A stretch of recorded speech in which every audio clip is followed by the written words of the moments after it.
Thank you very much. I have listened to what Raila Odinga had to say regarding the finance bill and the measures that he's going to take. First of all, I must say that I'm happy that for the first time Raila seems to be changing tune and coming to God.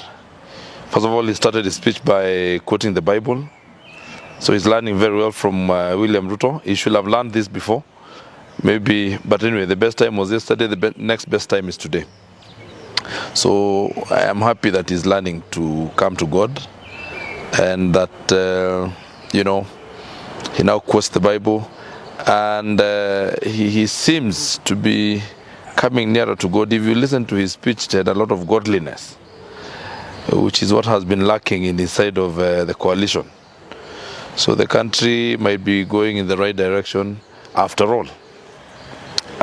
Secondly, the measures that Mr. Raila Odinga proposes are a mock to his followers and to everybody who is hustling in this country. We don't come to work because we want. We come to work because it's a necessity and we want to earn a living. First of all, those people he's inciting against going to work and working and not being at work properly are the people that are the few Kenyans who have employment. The rest of Kenyans do not have employment.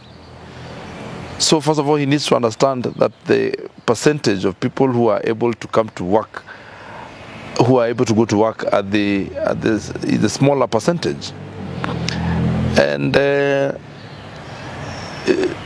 Raila Odinga has called us to boycott Safaricom not so long ago.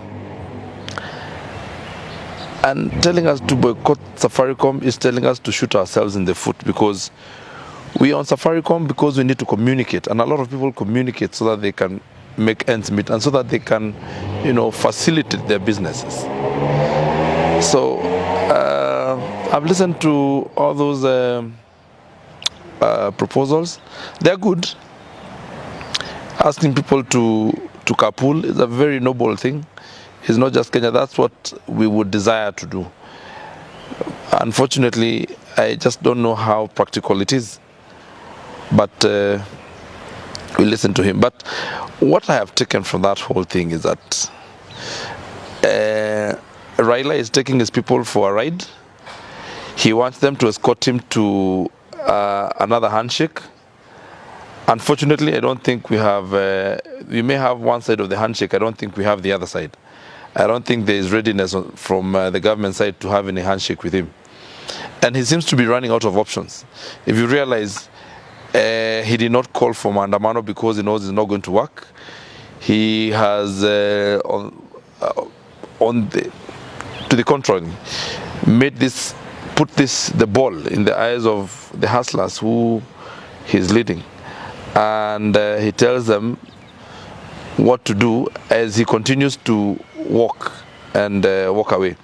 I mean, it is paradoxical for Raila Odinga to tell people not to give way on the roads and continue to get into a convoy that is led by the police with sirens to remove the same people that he means he's confusing. He's just talked to ask them to get off the road.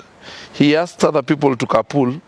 He gets into a convoy of over 62 cars, and he's telling other people to